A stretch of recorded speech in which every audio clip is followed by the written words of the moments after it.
Assalamualaikum warahmatullahi wabarakatuh. Selamat siang dan salam sejahtera untuk kita semua. Selamat datang di bagian bedah onkologi. Pada siang hari ini, saya akan membawakan kuliah mengenai tiroid. Kelenjar tiroid merupakan kelenjar endokrin yang paling besar.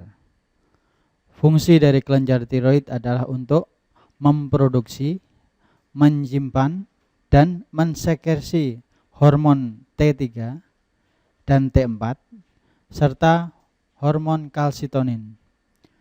Unit fungsional terkecil dari tiroid adalah folikel. Embriologi. Kelenjar tiroid mulai terbentuk pada minggu keempat. Berasal dari arcus pharyngeus 1 dan 2, kemudian berfusi dengan sel C atau neural crest, kemudian bermigrasi ke kaudal dan berhenti di bawah kartilago krikoid. Pada minggu ke-10 kehamilan, kelenjar tiroid mulai berfungsi dan kelenjar tiroid mulai berisi folikel tiroid. Secara anatomis, kelenjar tiroid itu terdiri dari dua lobus kiri dan lobus kanan yang dihubungkan oleh isthmus. Kemudian di bagian tengah ada lobus piramidalis. Letak dari kelenjar tiroid itu di leher bagian depan, sejajar dengan C5 sampai torakal 1. Kemudian isthmus melekat pada kartilago trachea 2, 3, dan 4. Berat sekitar 15 sampai 25 gram, mempunyai dimensi panjang 5 kali 2,5 kali 2,5 cm. Kira-kira sebesar ibu jari tangan. Kelenjar tiroid mempunyai hubungan dengan sekitar.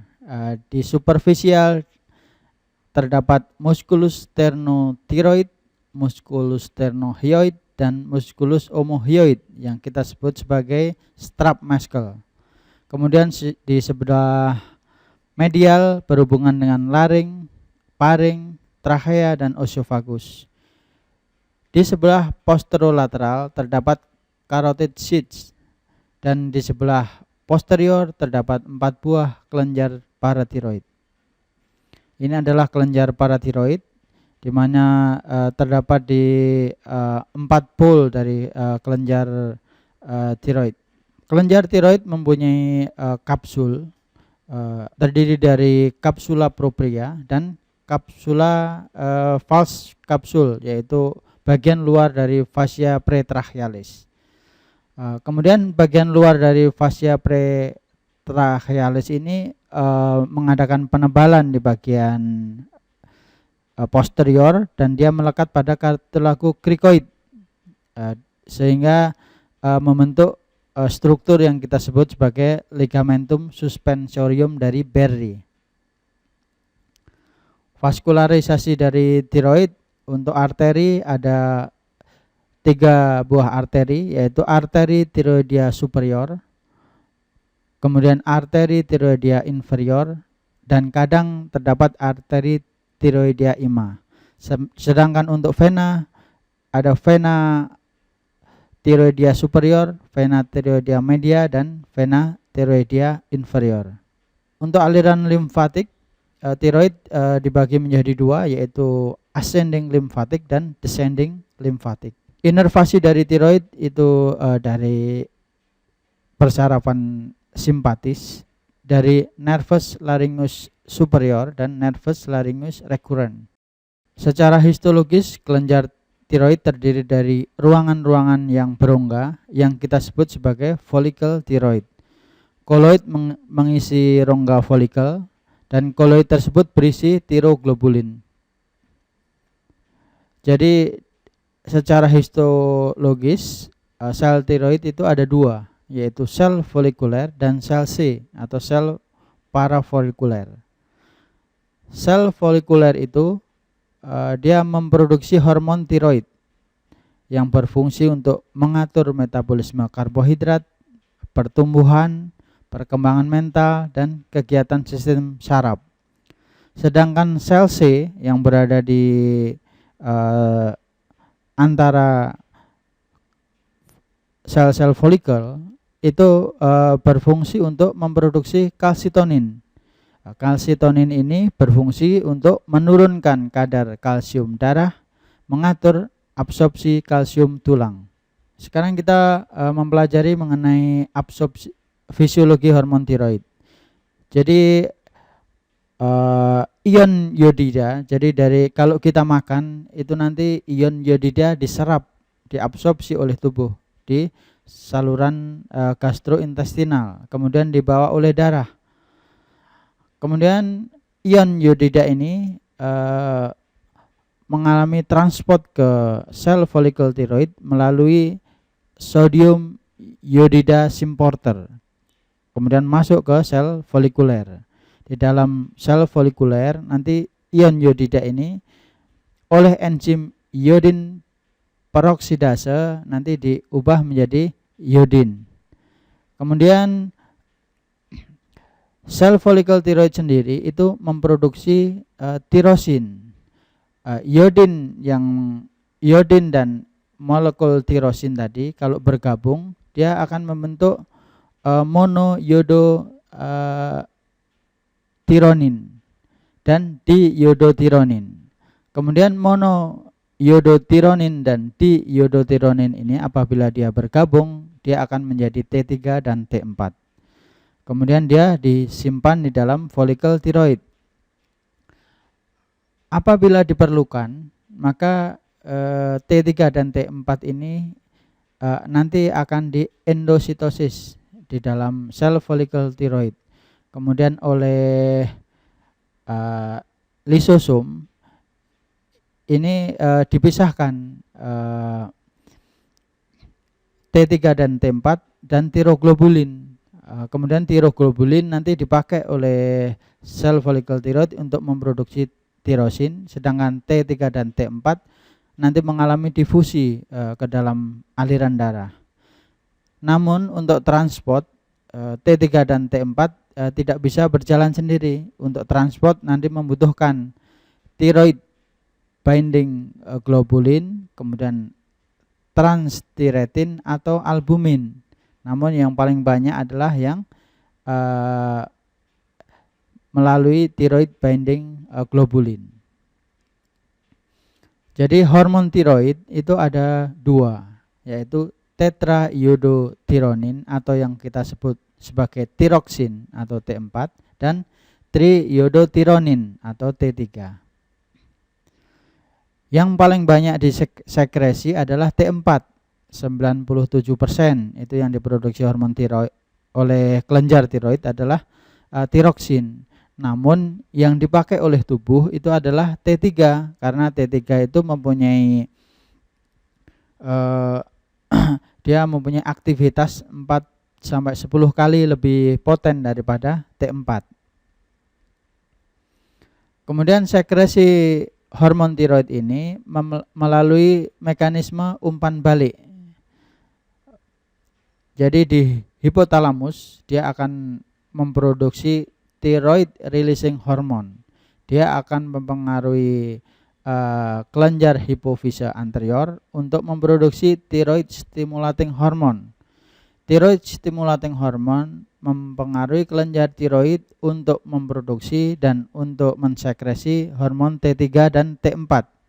Kemudian T3 ini akan dipakai oleh target organ, jantung, kemudian liver, kemudian tulang dan central nervous system.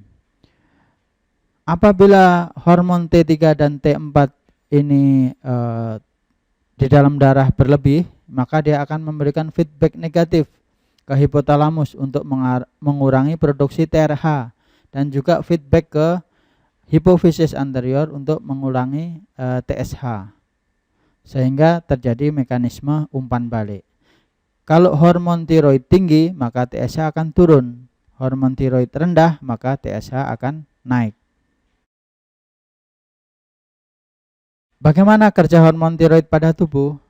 Hormon tiroid tadi akan diubah atau di deiodinasi menjadi T3. T3 ini akan bergabung dengan reseptor yang ada di nukleus. Kemudian terjadi sintesis protein. Sintesis protein ini tergantung pada organ target. Kalau organ targetnya yang berfungsi untuk pertumbuhan, maka akan diproduksi growth factor. Kalau di CNS dia akan maturasi dari sentral neurospinal. Kemudian dia akan meningkatkan basal metabolic rate. Dia akan meningkatkan metabolisme dan akan meningkatkan cardiac output.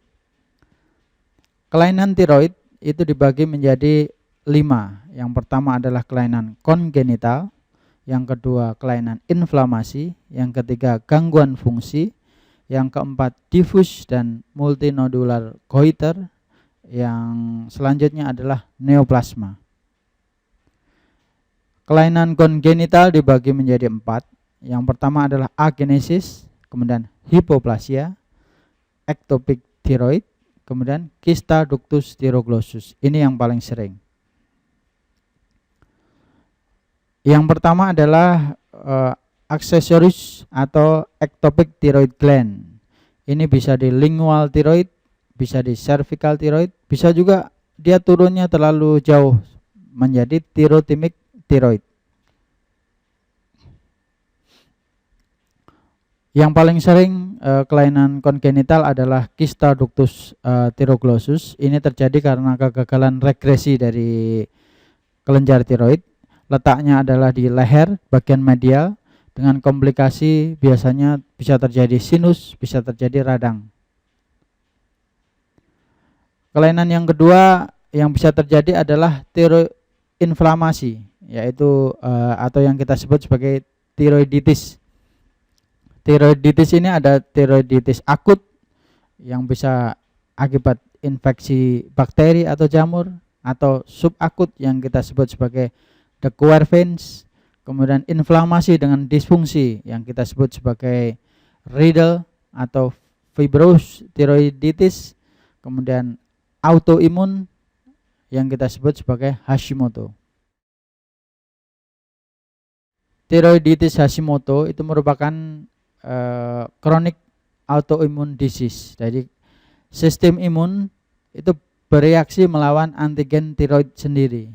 Jadi jaringan tiroid ini nanti pada akhirnya akan diganti oleh sel-sel limfosit dan jaringan fibros, sehingga produksi tiroid menjadi terganggu, sehingga bisa terjadi hipotiroidisme. Ditandai dengan T3 T4 yang rendah, TSH yang meningkat, dan antitiroid antibody yang positif. Yang kedua adalah tiroiditis subakut atau kita sebut sebagai the Quervains. Ini merupakan infeksi virus, biasanya disebabkan oleh infeksi virus pada saluran nafas atas, ditandai dengan nyeri tiroid, nyeri telan, kelenjar yang membesar, dan kenyal. Fungsi tiroid bisa euthyroid, hipotiroid, atau hipertiroid. Kemudian untuk diagnosis biasanya dari darah tepi kita temukan LED yang meningkat dan imunoglobulin yang meningkat. Secara patologi bisa kita temui bahwa sel-selnya mengalami inflamasi.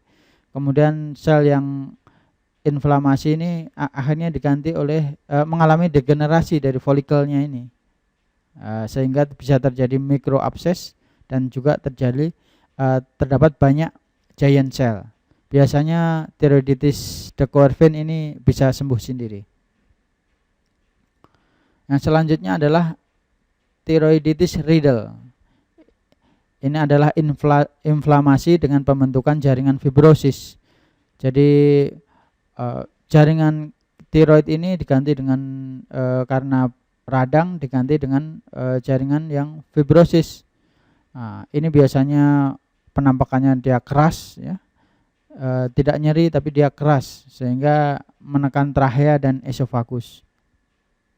Pada gambaran histopatologi kita jumpai inflamasi dan fibrosis. Kelainan tiroid berikutnya adalah gangguan fungsi. Jadi kelainan di tiroid selain gangguan morfologis, bisa juga karena gangguan fungsi. Gangguan fungsi tiroid kita bagi menjadi dua, yaitu hipotiroidisme dan hipertiroidisme. Hipotiroidisme pada anak kita sebut sebagai kretinisme, yang pada orang dewasa kita sebut sebagai mixed edema. Hipertiroidisme kita sebut sebagai tirotoksikosis. Ini adalah serum TSH dan T4 di dalam darah. Kita sebut sebagai hipotiroid kalau dia itu TSH-nya lebih dari 4. Kemudian kita sebut sebagai mild thyroid failure kalau TSH-nya lebih dari 4 dan T4-nya normal. Kita sebut sebagai euthyroid kalau TSH-nya 0,4 sampai 4,0 dan T4-nya normal. Kita sebut sebagai tirotoksikosis kalau TSH-nya kurang dari 0,4, kemudian T3 dan T4-nya dia normal atau dia sangat meningkat. Jadi hipotiroidisme itu merupakan kekurangan hormon tiroid. Penyebabnya bisa agenesis, bisa setelah total tiroidektomi, bisa karena post ablasi, radiasi, atau tiroiditis autoimun, bisa juga karena pengaruh obat-obatan tertentu. Hipotiroidisme pada usia pertumbuhan biasanya kita sebut sebagai kretinisme.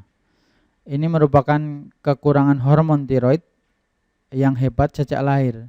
Terjadi gangguan perkembangan fisik dan mental, kulit kering, kasar, kemudian jarak kedua mata lebar, hidung yang besar, kemudian lidah besar dan menonjol keluar.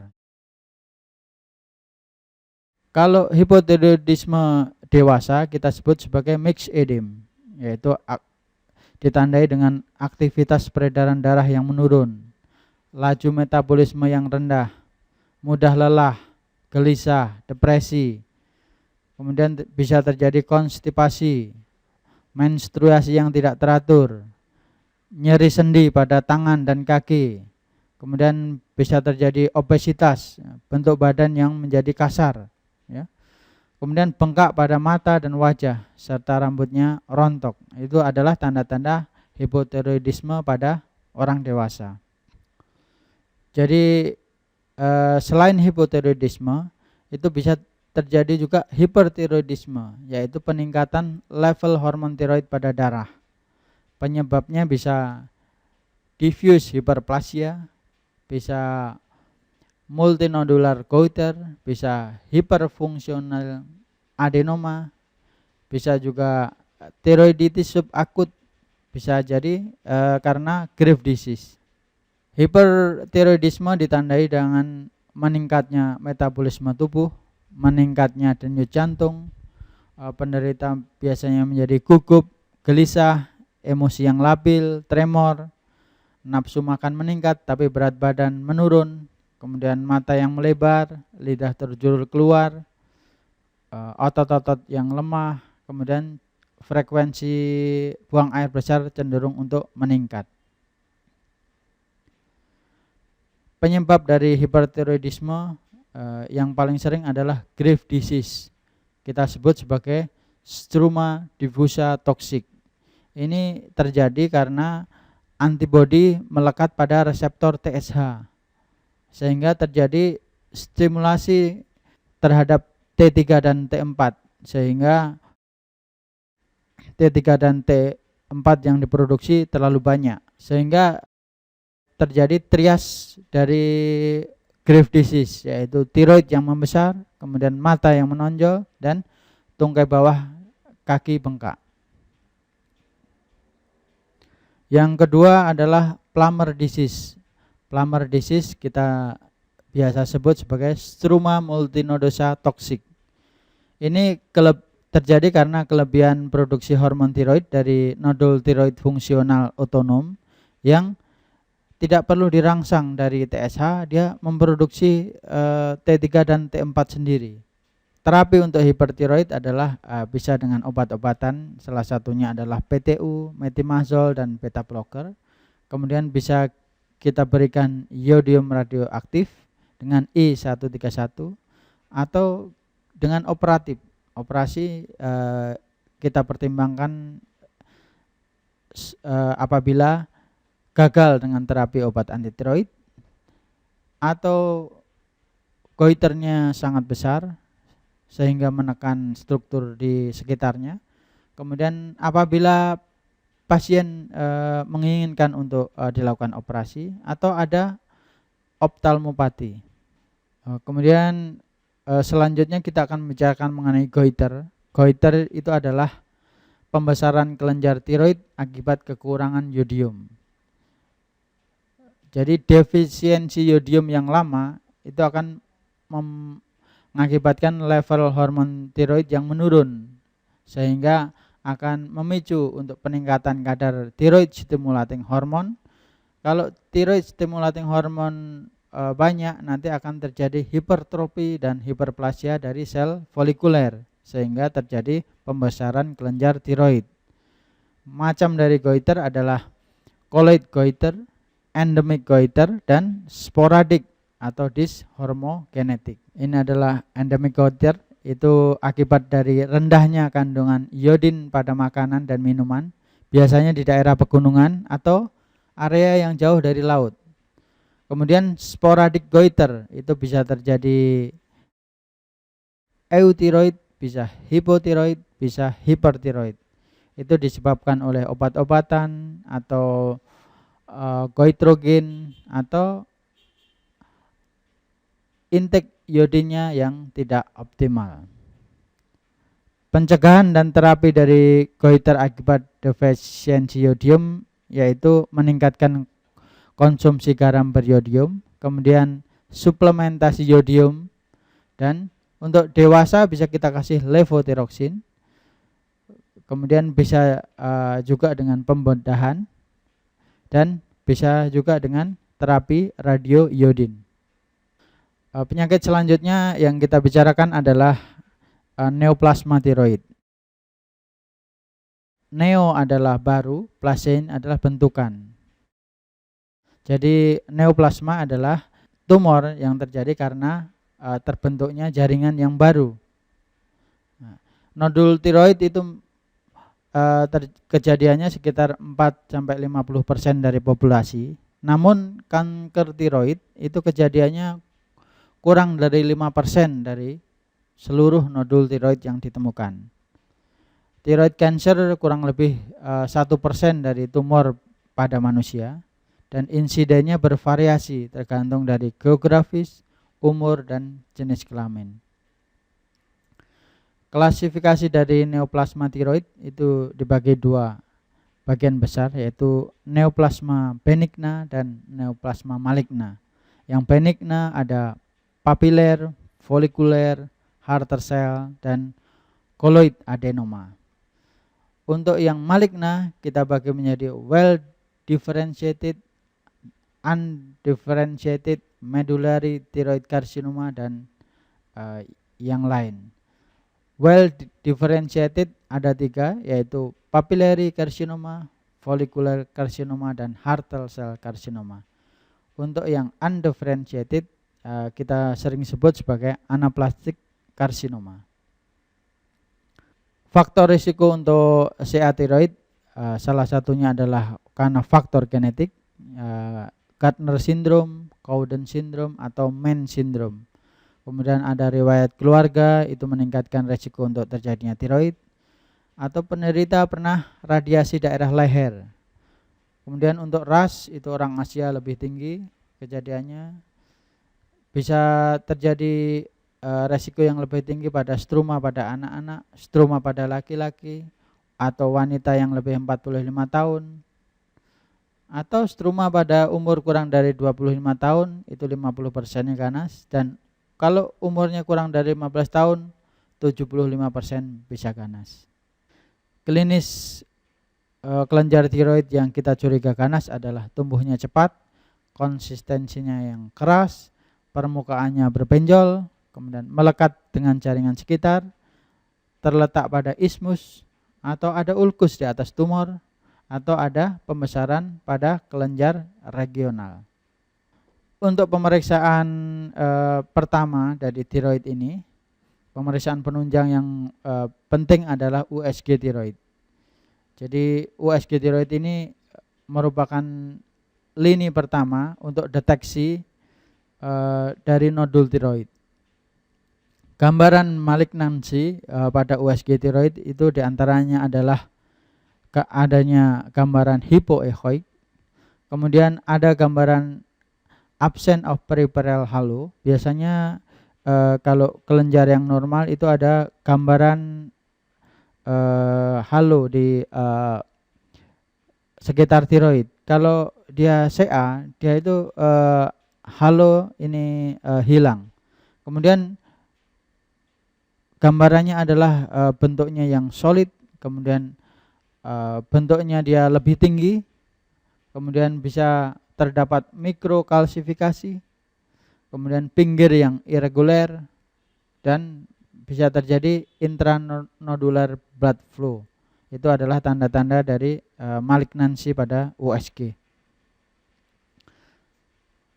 Kemudian pemeriksaan kedua yang sangat diperlukan adalah fine needle aspiration biopsi atau biopsi aspirasi jarum halus.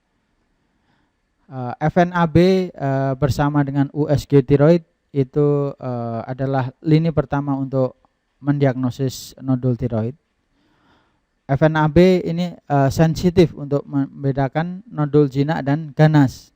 Namun FNAB mempunyai keterbatasan, yaitu sampel yang tidak adekuat, atau pada kasus folikular neoplasia dia tidak bisa membedakan yang jinak dan yang ganas. Pada folikular neoplasia dengan TSH yang normal dan dibantu dengan sidik tiroid yang cold appearance, itu pembedahan bisa segera untuk dilakukan. Ini adalah FNA dari papiler. FNA dari papiler yang khas adalah adanya inclusion bodies di selnya. Kemudian laboratorium yang diperlukan untuk penegakan diagnosis adalah thyroid function test, yaitu kita periksa FT4 dan TSH. Kemudian tiroglobulin itu kurang membantu untuk diagnosis thyroid cancer, namun dia sangat membantu dalam follow up nanti untuk thyroid cancer. Kemudian serum kalsitonin itu dapat diandalkan untuk diagnosis medullary thyroid cancer.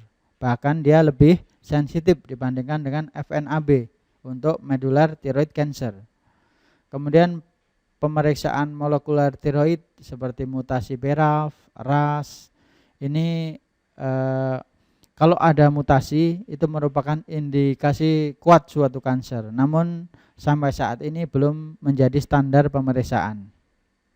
Bagaimana kita menangani nodul tiroid? Yang pertama, kalau kita menemukan nodul tiroid, kita periksa secara klinis.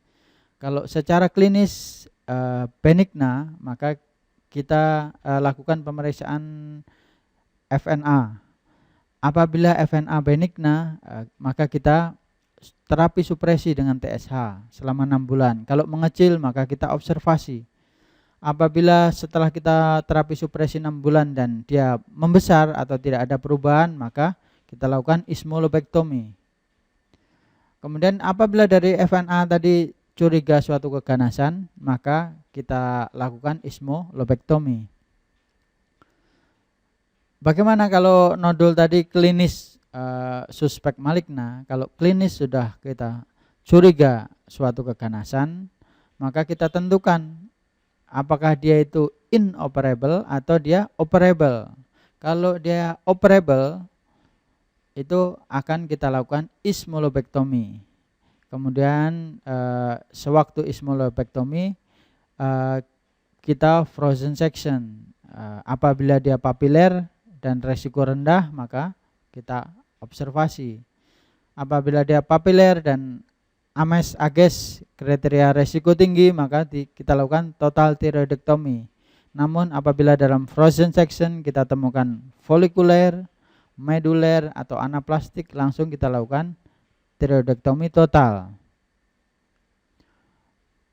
Bisa juga kita lakukan dengan tanpa frozen section, namun kita lakukan 2 tahap. Kita lakukan ismolobektomi, kemudian kita periksa PA. Apabila PA ganas dan tipe papiler, kita stratifikasi berdasarkan kriteria Ames dan Ages. Kalau kriteria Ames dan Agesnya resiko rendah, maka observasi. Kalau resiko tinggi, maka kita lakukan completion tiroidektomi, kita operasi lagi. Apabila kita tadi menemukan nodul tiroid dengan klinis suspek maligna, namun dari pemeriksaan fisik dia inoperable, artinya tidak dapat dioperasi, maka kita lakukan biopsi insisi. Kemudian kita kirim untuk radiasi eksterna atau kemoterapi. Atau kalau memungkinkan kita lakukan debulking dari tumornya. Indikasi untuk operasi tiroid adalah yang pertama kalau dia itu malignansi, yang kedua kalau ada penekanan dari trachea, yang ketiga fungsional, yang keempat kosmetik. Jenis tiroidektomi itu adalah lobektomi kalau kita mengambil 1 lobus.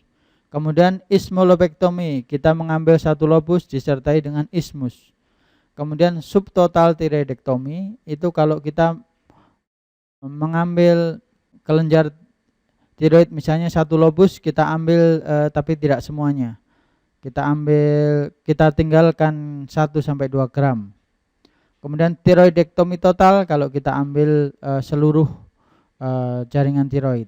Kemudian near total tiroidektomi itu kalau kita operasi namun masih ada tertinggal jaringan tiroid karena jaringan tiroidnya dia dekat dengan struktur penting, misalnya nervus laryngeus recurrens dan tidak kita bebaskan, maka kita tinggalkan di situ, kita sebut sebagai near total tiroidektomi. Kemudian total tiroidektomi dengan diseksi kelenjar leher. Ini apabila kita temukan keganasan pada kelenjar tiroid beserta dengan kelenjar limforegional, maka perlu kita lakukan total tiroidektomi dan diseksi kelenjar leher regional.